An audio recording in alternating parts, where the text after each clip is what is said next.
Listen, we are back in the kitchen, and before we get cooking, do you maybe feel like you would really like to help the needy in this difficult time and you really don't know how to do so? Well, Hoolies has the answer. They have partnered with Gift of the Givers to distribute food care packs to families in need. Now, each bag is filled with a balance of protein, some fresh fruit, vegetables, and other staples, as well as hygiene products. Now, did you know that donating as little as 10 Rand would provide someone with 3 meals for a day? And if you'd like to get involved, just scan the QR code on screen and donate whatever you can towards filling one of these bags. Remember to encourage your family, your friends, your neighbors, colleagues, and chat groups to do the same. Every little does make a difference. Now, we just spoke about what to do when you're sick with the flu.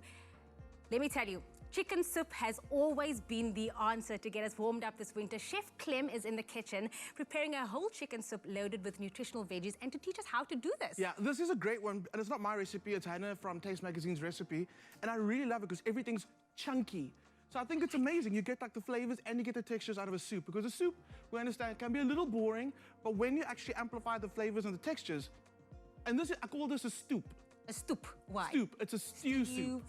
Because it's like chunky. It's basically half stew, half soup. But let's get started on this, and it's a very, very easy recipe, and I like the way that you put the ingredients together because you really get maximum flavor out of it. So to the pot, I'm gonna add a bit of oil, and the canola oil is just there to help us caramelize the ingredients. When we caramelize it, bring out the natural sugars in the ingredients, so it's good, you're gonna taste it more. And we're not gonna have to balance flavors too much by like adding a bit of sugar to balance out the savoriness. You can get natural sugars out of all the ingredients we're using today. So let's talk about Daily Difference. I got the chicken from Daily Difference, and I got the veggies from the bulk veggie pack hamper from Daily Difference. Then I got my rice from Daily Difference. Also got these are on promo right now. I'm shopping everything. Because I mean, it's quite like you want to try and save as much money as you can right now. People are bored in the house. You know what they do when they're bored? They eat. So if you can save money but still enjoy your food, that's a win. That's a win. Okay, so let's talk about, we're going to start off our chicken. We're going to try and get as much flavor out of our chicken. People always say like chicken is bland. You're just not doing it right then.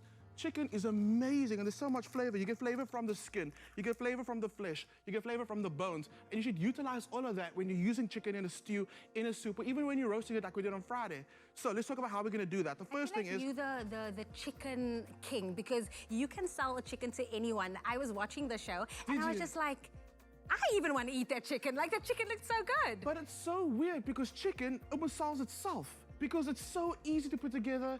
And I think that's one of the most inexpensive proteins that people absolutely love. It is really, really, really great. So what we're doing, I'm stuffing some ginger in there. I'm taking half a head of garlic. That's going to go in there. And then lemongrass, I would normally add lemongrass to the actual soup. I'm going to chuck the lemongrass in the chicken, so when I shred it, it's like I can take some of the lemongrass out because it does stay a bit like woody. Okay. You know what I mean? So then a lemon. What's going to happen is as this chicken cooks, all these flavored ingredients inside the chicken are going to permeate. It's going to season the chicken, and the chicken's going to season your broth. The broth is going to season you. It's all about the circle of life, okay? It's what you put in is what you get out. Okay, so let's get it in here. You could first add all your aromatics to the pot and then add the chicken, but we're going to try and get flavor out of that skin. So I'm putting the chicken in, give it nice, and I want to hear it like really brown and sizzle. You pot him with no praat. Yeah. Ooh, the Afrikaans is coming out. So, yes, you want it to really, really sizzle, want it to speak to you. Then you're going to turn it over and brown the other side, the back, and you're going to brown the breast. To that, we're going to add, so imagine like it's all been done now, it's all nice and brown, like really, really brown. You're going to add some onions to that. I see we're using red onion. Is there a thing where you can... use the onion that you have in your house. Because you're going to cook, they say that red onion's sweeter than normal onion, but you're cooking you're cooking the onion for so long anyway, it's going to become sweet. So don't go out and go buy the fancy red onion, use what you have at home. Then we've got carrots. You can cut this up really chunky, so you have, like I said, bits of actual texture in your soup. And I should have used a bigger pot, but you know what? I like challenging myself on a Monday. So let's just do this all together. Then we've got some fennel, and fennel's great. It adds like a sweet licorice flavor to it, but the more that you actually cook it, the more like it just mellows out with everything else that you got in the pot. Don't throw the fronds away. These are great like for a salad or for our garnish at the end of the soup. Got it. And then all I do is just cut it just like that. You can decide if you want to take these out or if you want to actually eat them. I'm going to take them out at the end.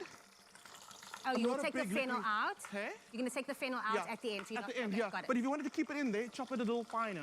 So what I'm going to do now is I'm going to add a whole lot of water. I'm going to add some coriander seeds to it as well. Everything's extremely chunky, and I'm totally fine with that because once the chicken's cooked, once I add all my stock, okay, in here's going garlic, ginger, chili, and it's already been chopped for me. So I'm not even gonna... Convenience. Convenience. And I think it's so perfect for a winter soup, especially now that we're trying to combat the flus, and it's flu season right now. For so sure. get it in, and that water going in, so you're going to give it a nice simmer, right? Yeah, absolutely. And like, I'm literally doing this real time. This is how you would do it at home. And you see it came together so quickly, so easily. So I've added all those aromatics, and I'm actually going to need some more water. The more water you add, remember the water is going to kind of be the base. It's going to carry all the flavors through the dish. So you can add a lot of water to this, and the longer it simmers, the more the water is going to extract the flavors of everything else that you have going on in the pot. So don't be scared. Top it up. And then what I do is, you can already see some of that chicken fat has come out so quickly. I like chicken soup when you get a little dance of chicken fat in the top. And I believe that's also what helps you like get over your flu or your cold or whatever you have. With all those ingredients that are in there, I feel like must still be proven, but it's not that restores your electrolytes, it just makes you feel better. It's comfort in a bowl. Like, weird. Whenever you're sick, just give someone a bowl of chicken soup, and I promise you the next day they'll be A4 okay. I know, it's so weird. They call it Jewish penicillin. Jewish penicillin, I like that. So we're just gonna take that. So then I've got the other half of the lemon. Just chuck that in there as well, because I mean, flavor, why not? Then what I really, really like is using, when I cook, right, we normally use all pack of pasta, we just use the leftovers. But sometimes I kind of see that there's a little bit of like pasta broken off at the bottom of the packet, whether it's your spaghetti, macaroni, whatever. So we take a whole jar, we just chuck all the little bits in there. In the soup? Like we just keep a jar of all leftover bits of pasta. Okay, got it. Then when I make a soup like this, I just chuck it in there. We don't waste it, but then you also get like nice little textures of half a macaroni, a little bit of spaghetti, a little bit of orzo rice. Or you can literally just chuck rice in there. Also, daily difference with our rice, take a handful of rice and throw it in there. So you're making one meal really stretch. So that also when the rice cooks, it's gonna suck up all those chicken flavors. I knew that when I saw chicken soup on the schedule today, you were not gonna make a basic chicken soup. You're always gonna elevate it, so just chuck it in there. Exactly. It's a Stoop, there we go. So this is gonna simmer. We're gonna take the chicken out after about an hour of cooking, and we let it just cool off for a little bit. Strain all that meat off. Add the meat back to the pot. Maybe take the fennel out then, unless you're gonna keep it in to actually eat it. Let it go for like another 45 minutes with the rice in there. Salt, pepper, very important. Pepper's also good for actually helping with the cold and flu. Chili. There we go. Chili, yes. Spoon it up. I've got some crispy onions. If you've not been introduced to crispy onions, it's about time. Okay. And instead of croutons, you add the crispy onions to the top. You get that oniony crunch. It is such a good soup. Breakfast, lunch, or dinner. And because you can freeze it, you're done. Winter's sorted. I feel like I need to stop you in a bit because I get so excited. are getting so excited. So passionate about the chicken. I hope you're this passionate about Omens Honor de Combeso, which we'll be making a bit later on the show. But if you missed out on any of these steps, you can head on over to our website, expressoshow.com, and that's where you'll find all these ingredients. But also, in just a moment, we're going to say happy birthday to all of you at home.